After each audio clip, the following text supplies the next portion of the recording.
cyaro aje i Kigali maze bakeje na Patrick bafataga abantu bose bavuye mu cyaro baje i Kigali bakabafasha ubu nguhaye rero niyo ugibuka kuri boro ya mbere azavuga ngo arasaka amashusho y'amana afite amashusho y'amana Paso yigeze kubivuga igeze ko kayafite urabyibuka yabivuze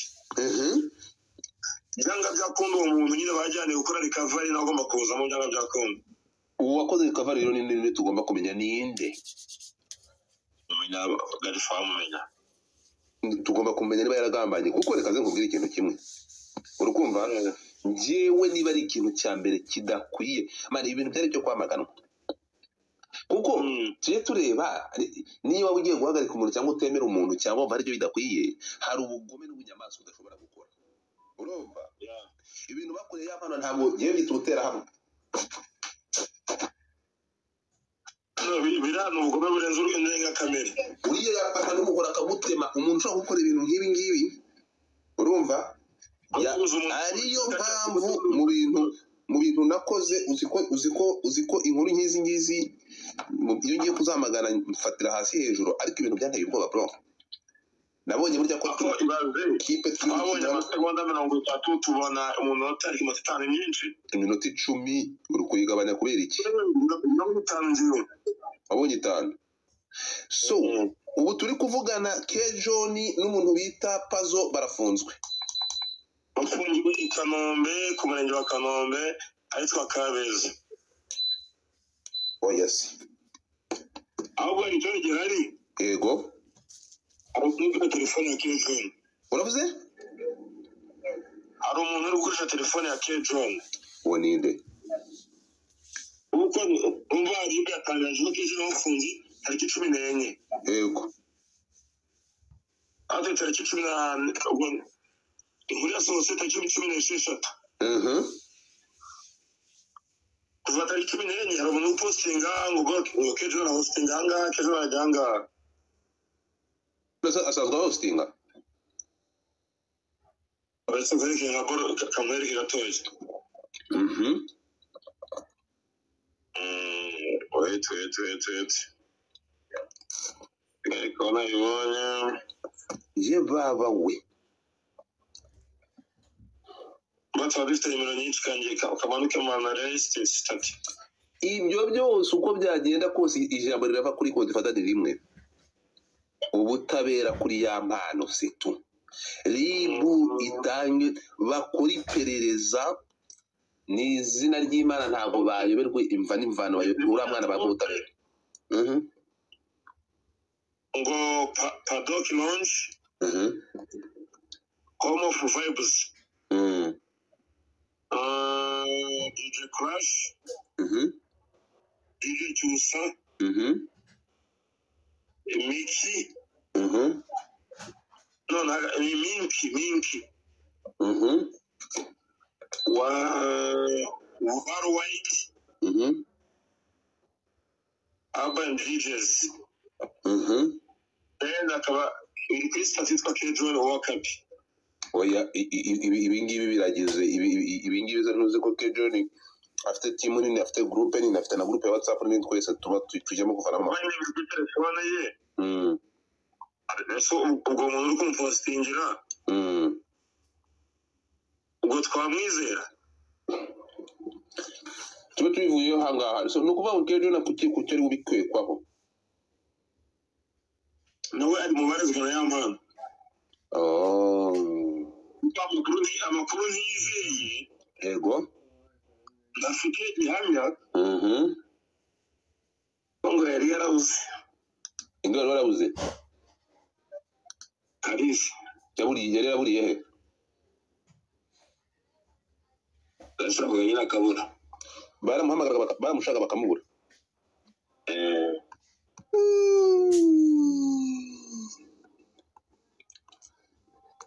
tunayisha kandi yarazaga kuri live zanjye ejo bundi umusibe ejo yafunzwe tariki 14 reka turebe icyo ari biribuze kubikoraho kuba bafite urumva ko bakekwaho urakumva ntabwo ngenda ibuze guhuruduka ngo amashindi reka tumanze turebe iki inzego z'ubutabera cyangwa inzego z'umutekano zihamya kuri iki kintu. Nk'ibisanzwe urakoze dukora inkuru kugira ko inkuru yanditswe nyivugaho, urabona ko igihe cyanditse yampana ahangaha ndumiwe, gusa niba yarahagutse agatanga ikirego this is amazing. Rova abantu be birirwa bazirage barazirage afite impamvu yatanga ikirego gutya. reka tuze kubaza iki kibazo ukibaze abantu bakurikiye. Yego. nibyo koko yampamije victime, ariko se umva ndakumva nabo umugore aramutse agiye kureba umugabo we ko umugabo acuruza urumogi, ngo iki umugore aramutse agiye kureba umugabo we ko acuruza urumogi, ukuvuga umugore wa yampano cyangwa ni urugero rwo gutanga? ni urugero rusanzwe, urugero rwo gutanga. Yego. umugore akajya kureba umugati, umugabo atangiye acuruza urumogi, bakaza mu cyumba cy'umugabo bagasanga urumogi, umugabo akagaragaza ko urumogi ari umugore wari umuteze, ariko of course umugabo bigaragaza ari muri kasho, n'umugabo akaza. umuco nyarwanda dufite ubwo yampano yagakwiye kuba ameze uko ameze ubu ngubu. hano n'umugi se bihuriye mu bitanze se Banyarwanda bari muri kumva musubiza iki kibazo cya uyu mugabo muracyumvishe? Garifa Yo. zimwe mu bitanze nigeze gufungwaho mu minsi yashize i Nyamata. wari nyine atega umugabo urumogi, tanga nyine umugore yateze umugabo urumogi kugira ngo umugabo amufunge. ubwo umugore ari gusabirwa gufunga burundu. Umugabo wari he? umugabo wari hanze, umugabo yarafunzwe, umugore ari hanze, birangira umugore yisanze mu rukiko, umugabo yaratashye. Ubihuje gute rero n'ikibazo cya yampano? reka mpite mbihuza rero sasa. uwareze ko umuntu yasohoye amashusho ye, hari ibimenyetso bigaragara ko amashusho yasohowe, cyangwa n'uwareze ko amashusho yasohowe kubera ko tutari hanze, nawe yagakwiye kuba ari aho hantu. Yego. icyo nashaka kuvuga, hari ikintu rero mutajya musobanukirwa ku bintu bijyanye n'amashusho n'aya mashusho. Ntabwo yampano yafashe amashusho y'urukozasoni. sinzi uri kunyumva? Ndikuma cyane. Yampano n'umugore we bakoze urukundo. Uri kunyumva? Ndakuma cyane. Bafata amashusho y'urwibutso mu gikorwa cy'urukundo bari barimo. Ni ryari urukundo ruhinduka ibitera soni? Sinzi abantu batajya basobanukirwa kino kintu. Ni ryari amashusho banza wumve. Ni ryari amashusho urukumva cyangwa igikorwa cy'urukundo gihinduka ibitera soni? Sinzi bisobanukiwe ukumva. Kubyumva. Igikorwa cy'urukundo gihinduka urukozasoni ryari? Gihinduka urukozasoni iyo cyabereye mu ruhame cyangwa cyagiye mu ruhame. Sinzi ukumva icyo kintu. Ariyo mpamvu itegeko ridahana umuntu wafashe amashusho. Itegeko rihana umuntu wasakaje amashusho n'uwabigizemo uruhare. Sinzi kunyumva. Hari impamvu irenze imwe ishobora gutuma abantu bafata amashusho nk'ariya bari muri icyo gikorwa. Urimo kunyumva? Akuba cyane. Niba wibuka nigeze gushumika Moses Turahirwa, amashusho ye ariko ari hanze. Yandi ari mu birunga. Oya. Andari gusambana bari kumurongora. Ndayibuka. Ari amashusho narayamaganye biba bibi cyane. nakoze space nyinshi kugeza abantu barambwira ngo abantu babuza Moses kugira ikintu abivugaho, ariko urabizi mbameze nk'ikinyabwoya sinjya ndekura. Kugeza igihe Moses aje kuri space yanjye kuza kuvuga ko amashusho batigeze bigira mu ruhare, arazavuga ati dufata ayo mashusho muri kunshinja, narahakinzwe telefone yanjye, amashusho nanjye ndayemera yari muri telefone yanjye, ariko ababikoze n'abantu bakize telefone yanjye barayasakaza. Nahise mfunga space sinongeye kumuvugaho, ntanubwo nongeye kwamagana, kuko yaravuze ko yatanze ikirego i Roma mu Butaliyani, ndetse avuga ko yanatanze ikirego mu Rwanda, yabimenyesheje inzego z'umutekano mu Rwanda ku bijyanye n'ayo mashusho. So nkimaze kumva ko bitamuturutseho, yaramaze guhinduka victime. Abantu ntabwo bajya bamenya itegeko, yaramaze guhinduka victime, ntabwo nagomba kongera kumutwika. Sinzi uko byumva. Yego, so ntabwo rero iyo amashusho nkariya urukundo ntabwo abantu ntabwo guhavinga sex ari ugukora urukoza soni. Oya, kuburetse gato kwifata amashusho rero muri kubikora, urimo kunyumva, ni uburenganzira bwanyu, mushobora kubikora kugira ngo murebe performance yanyu, mwabikora nk'urwibutso hagati yanyu, hari uburyo bwinshi cyane. Urimo kunyumva rero, ntabwo ahangaha kubifata no kuyafata ntabwo bigize icyaha. Umwana bitegekwa na muganga, nk'abantu babana nk'umugore n'umugabo babitegekwa na muganga, hari ibitagenda, hari complain, urimo kunyumva, akavuga ati mugomba kureba performance yanyu yuko bigenda, mukareba aho bipfira. Urimo kunyumva, hari impamvu nyinshi cyane kunyumva. Rero ikibazo ntabwo ari ugufata amashusho. Bafashe amashusho y'urukundo, ni gute yaje guhinduka y'urukoza soni? Niyo mpamvu n'itegeko dufite mu Rwanda ntabwo rihana uwafashe amashusho, rihana uwasakaje amashusho. Apana we wenyine. Nturi kureba n'uyu munsi aya masaha nawe nturuka ko agiye hanze babakekana bayasakaje. Aya masaha yampana amenye ko ayo mashusho wafashe ukayahereza Godfather. Urukumva? Yagenda nawe akakurega.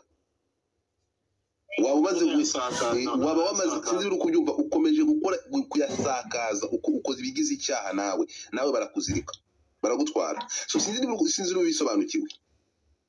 Ahubwo dore update nakubwira. Yego. Bango Patrick yafunzwe tariki 11. Savedi kamaze iminsi 6. Uzi ngo dosiye uyu munsi tuvuga ngo turi kumwe. Yego. Ubushinjacyaha yamaze gushikira ubushinjacyaha uko muri bigo ni iminsi 5.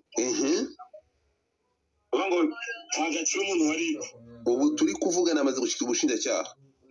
Yego, uko iminsi yarenze already yabanze kurenga umunsi umwe. Reka turebe ikikorwa. Gusa stile nkuko nari mbikubwiye, icyo tugomba gufata kimwe tukanacyumva. Ubu ngiwe icyo mbabwira, mureke kuzana ibyo bintu hari ukuntu mujya mubigira. Urumva ko abantu bavuga ngo ya mpano, ntabwo ya mpano yakoze ikosa. Turi kumwe? Ntabwo yakoze ikosa kuko nta kigize icyaha yakoze. Urumva? Abakoze ibigize ibyaha ni abasakaje ayo mashusho. Kugeza naho bashingiyeho ira video bayiduha bwa mbere, batubwiye ngo nk'abantu bayibonye bwa mbere, nk'amakuru nayifasheho, bavuga ko ngo ariyo gutwikira indirimbo igiye gusohoka, ngo babikoze babishaka. Abantu mwagize amashusho tucuru mwayima. Urimo kunyumva? Ndakumva. Uri kumva rero, ntekereza ko bashatse kugira ngo igere henshi cyane ku rwego rwo kumwandagaza, which is not okay. Yo, ubavuze ko nakubitse umutima ntabwo ndayibonaho. So ntunifuze no kuyibona, kuko kuyibona nabyo bigize icyaha. Wahise ndayibona kabisa. Reka turebe kuko twizeye ubutabera bw'u Rwanda.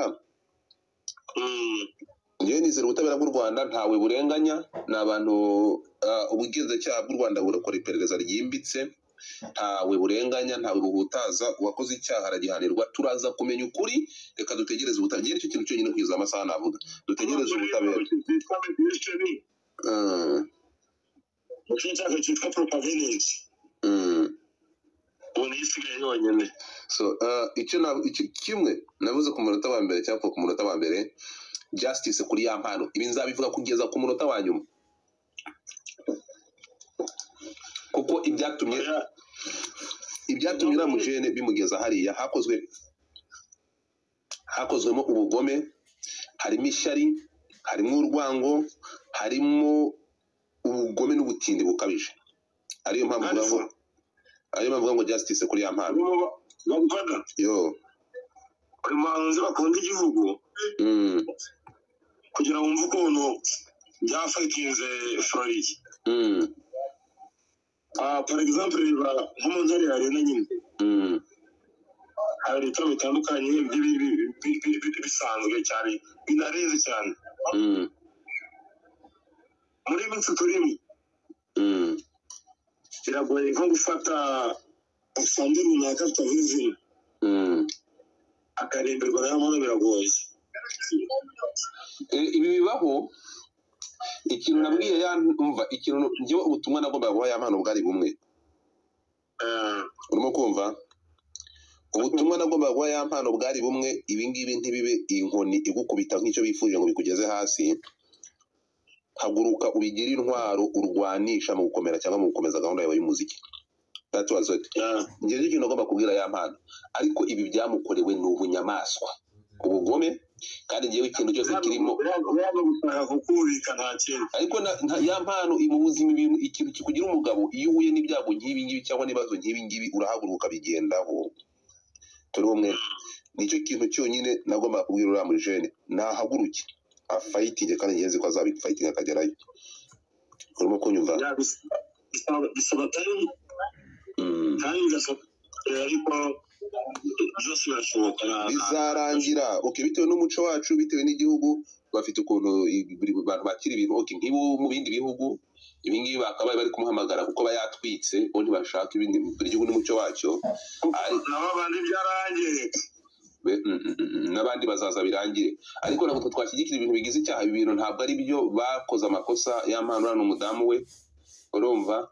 So gukora ibintu nkabira ntabwo ari byo gushyigikirwa. Ntabwo ngewe ikibi ndakivuga nkuko biri, ntawe njya kwa nyina ngo dufata sinjya ku mutandiko.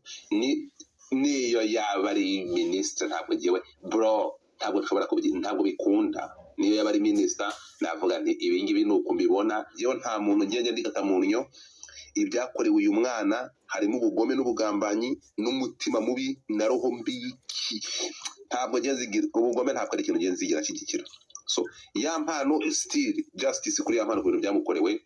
Kandi ikintu ngewe nabonye invitation zo kujya kureba mu Bufaransa, yagomba kugenda, abantu be barabimenye. Ibi bintu ngewe ikintu kiteye n'umujinya kurusha ibindi. Mbere yuko nanasoza nanakurekura, ikintu abantu bagomba kumenya, ngewe uramutse bamuhungese mbereho gato, nicyo kintu abantu batajya bamenya. Baramuhungese mbereho gatoya hafi amezi angahe, bashyira ama-screenshot hanze. Urimo kunyumva?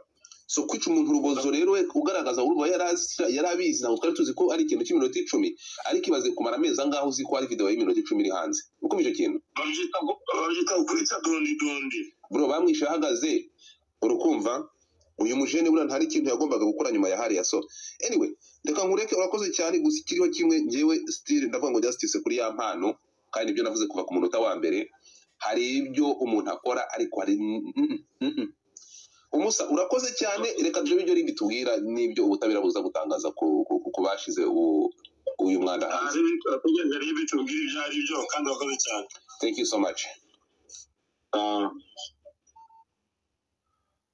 Funga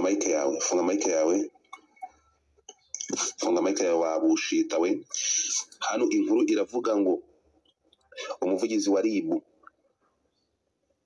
Rwanda Dr. Murangira Thierry yemeje ko babiri mu bakurikiranweho gusakaza amashusho ya mpano atera akabariro mu batawe muri yombi. Abatawe muri yombi ni Ishimwe Patrick uzwi nka Pazo na Kalisa John uzwi nka K John, bakaba bafungiwe kuri sitasiyo ya RIB ya Kanombe.